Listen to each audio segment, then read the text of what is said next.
This exhibit was inspired by my teenage daughter, Maria, who joined the Fridays for Future youth movement and protested for global action on climate change for over 72 weeks.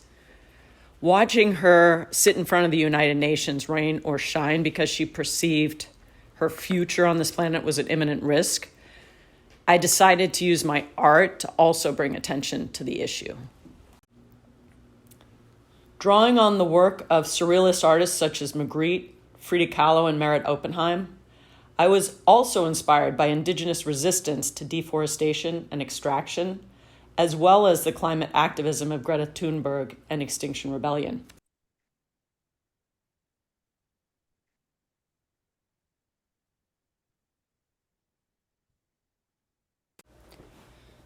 This first painting is an oil painting called Wallpaper Jungle, and I put a light switch on the painting itself because I wanted to make the comment that at the rate that we're cutting down jungles, there will be no more jungles in the future, and it will only appear as wallpaper in people's homes because there are alarming declines in the number of insects, mammals, birds, reptiles, fish, as well as plant species.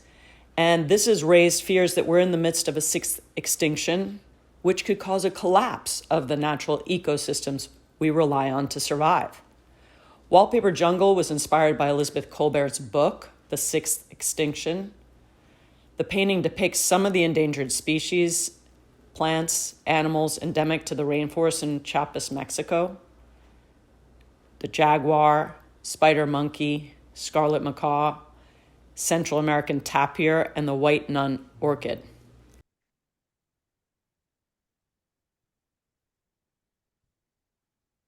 This is another oil painting called Rise and Root Farm.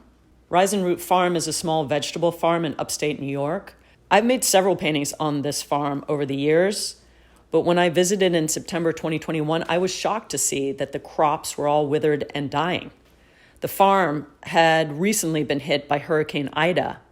Rise and Root lost their tomato crop, their fall crops were severely damaged, and they needed a GoFundMe campaign to cover their losses. When I made this painting, which features two of the founders, I wanted to depict the farm in all its abundance, and so I chose not to paint the devastated landscape I encountered.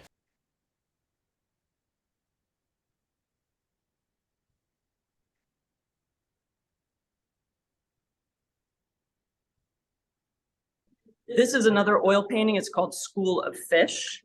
And if you look closely, you may see that the School of Fish is in fact a school of skeletons, because I wanted to draw attention to that our oceans are in crisis and that the biggest threat facing oceans today is overfishing. The rise of industrial fishing has led to the harvesting of wildlife at rates too high for species to replace themselves. And today, over a third of global stocks are overfished, which poses a threat to biodiversity, and it throws ecosystems out of balance.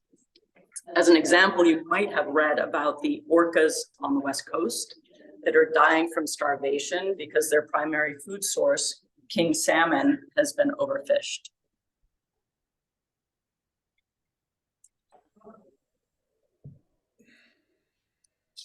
This painting was inspired by indigenous resistance to oil and gas pipelines in general, but in particular, the Coastal GasLink pipeline on the Wet'suwet'en lands in Canada. The Coastal Pipeline project was started in the summer of 2020 without the consent of the Wet'suwet'en people. And when they protested, they were harassed, intimidated, and forcibly removed and criminalized by the Royal Canadian Mounted Police, as well as the company's private security guards.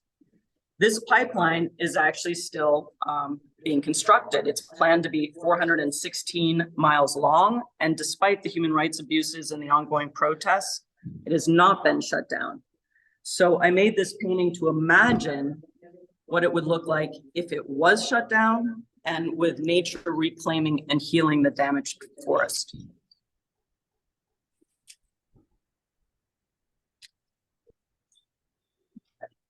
All right, and then we're going to move over to another section of the gallery. We have Saturday, so there are people in the gallery, which is lovely.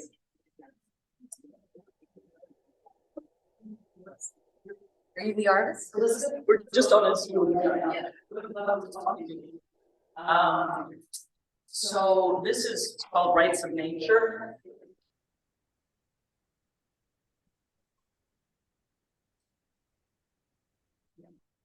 These are basically paintings that are dealing with the laws of rights of nature, which basically looks at ecosystems as having the right to exist and to flourish and to regenerate its vital cycles without human-caused disruption.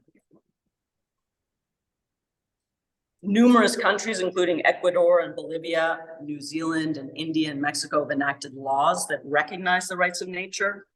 And these laws empower ecosystems and species to have a voice in legal proceedings, allowing them to be represented and protected in court. The writing on these paintings is done by a friend, Kateri Walker, who is an Anishinaabe actress and activist. This one in particular is Te Urewera in New Zealand. This painting is of Mount Taranaki, which in 2017 was granted the same legal rights as a person. And under the new law, it gives the mountain the same legal protections as a member of the Maori.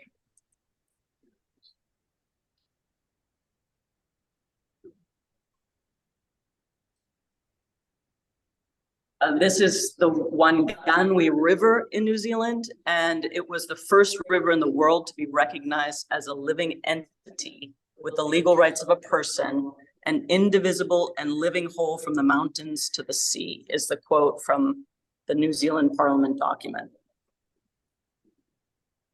So these are a little more hopeful that we can protect nature and give it rights.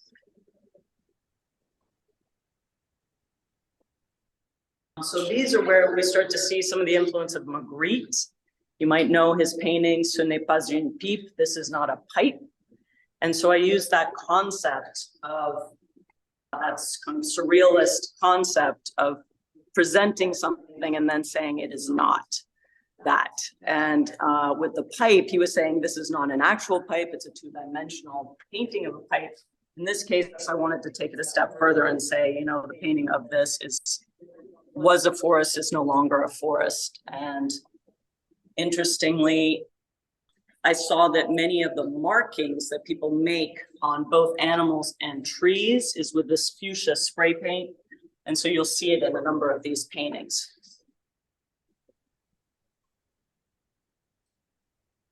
Just so happens as many as 15 billion trees are cut down every year across the world. And this kind of forest loss and damage is a major contributor to global warming. Most of it's actually to clear land for industrial meat production so that they can grow soy to feed livestock. And as well as being uniquely beautiful, forests are home to half the world's land-based plants and animals, 3/4 of all birds.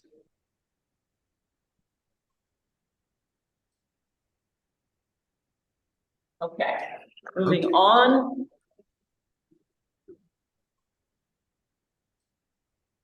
Here we have, this is not a pig, this is not a farm. This is really to depict intensive pig farming, which is also known as factory farming.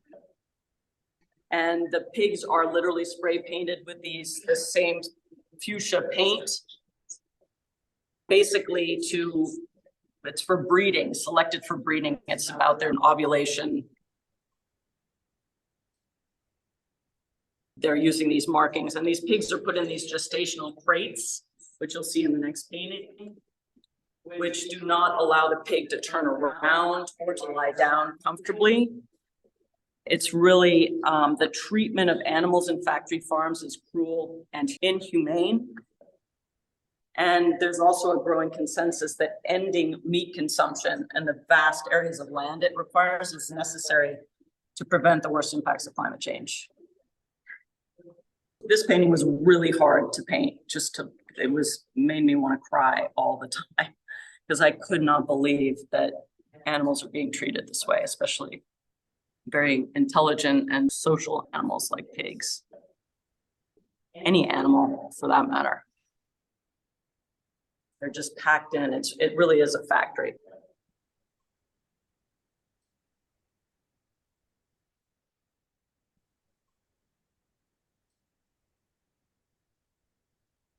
The surrealists do a lot of found objects and they make art out of them. So I started going to junk stores and looking for things that I could make into art. So this is an old photograph from the 1920s.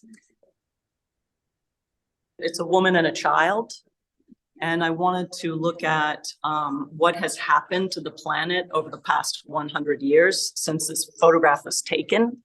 Everything from the species that have gone extinct, the barrels of oil that have been extracted, the acres of forest that have been cut down, and the ice, the gigatons of ice that have melted.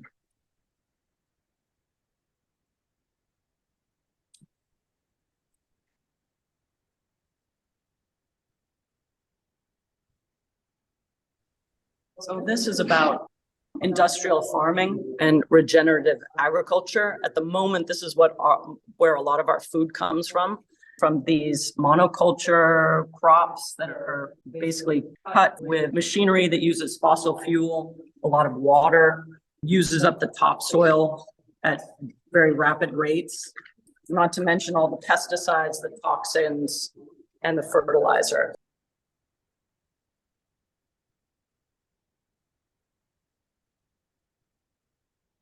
So there's a big movement to transition to a more holistic way of farming. One way, they call it agroecology, they call it agroforestry, they call it regenerative agriculture, even though that's being co-opted, that term. But basically the idea is to have sustainable farming that restores soil and ecosystem health, addresses inequalities, and leaves our land, waters, and climate in better shape for future generations.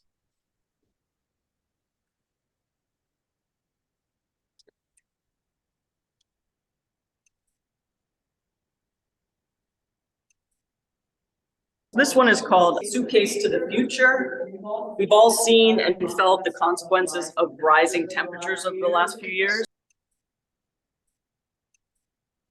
Global warming is a threat to every species on the planet. And even though some of the changes are irreversible, some slowed and others reversed if we take action now. So you take a look through the mail slot and see what can happen if we turn things around.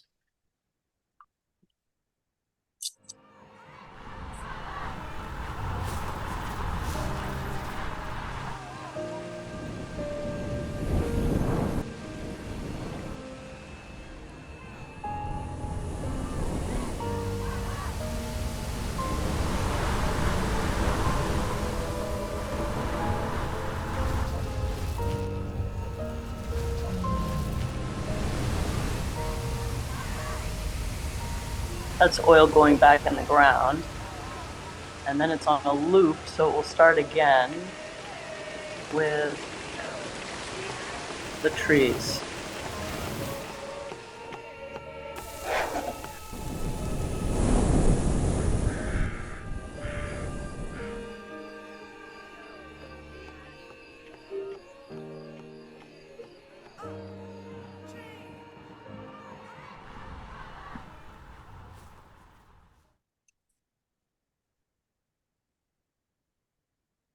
Okay, and then this is one of the last parts, but it's the greening of our cities.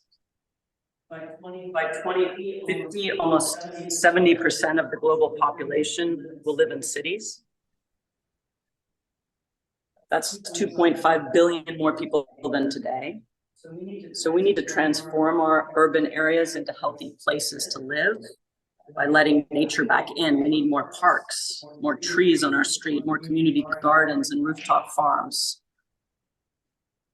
And not only does greening our cities do more than improve the climate, it reduces flooding and pollution and noise. It increases our well-being and supports biodiversity. And community gardens and rooftop farms not only provide fresh, locally grown food, but offer a powerful vision for a more sustainable future.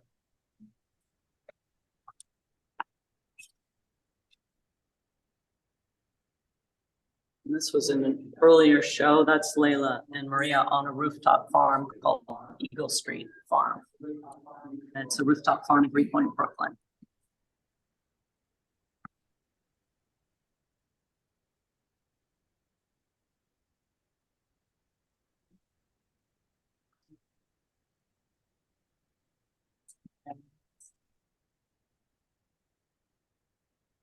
So this is a 1928 Kellogg's telephone, and that's a bonsai coming out of the top. The idea is that walking in nature is one of the most powerful ways to lower your anxiety, improve your mood, and boost your immune system. And in Japan, they do something called Shinrin-yoku, which is forest bathing.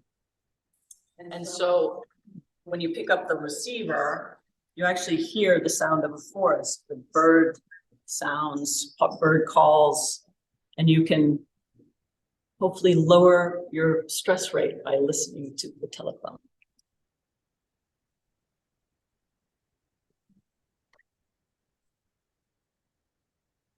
Listen to it.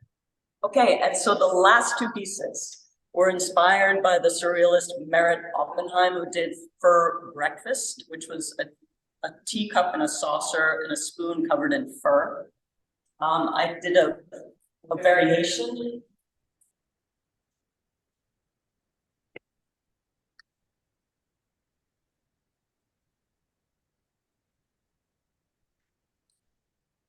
This one is called Plastic Breakfast.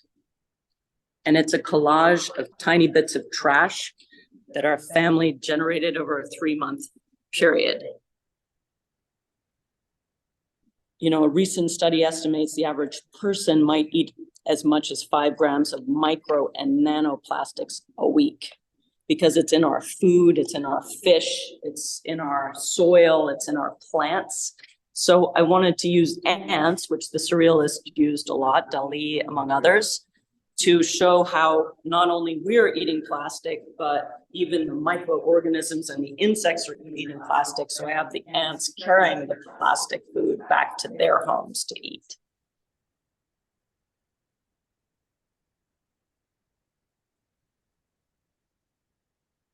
Okay, and the last piece.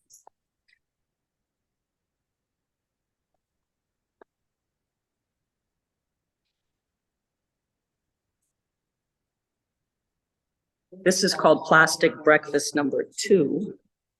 And it was inspired by photographs of seabirds who have died from ingesting plastic that they think is food. 90% of seabirds are eating plastic. And because they can't digest it, it remains lodged in their stomach, and it leads to starvation. Dead seabirds are often found with stomachs full of plastic waste, as well as other marine animals and fish that are also ingesting plastic.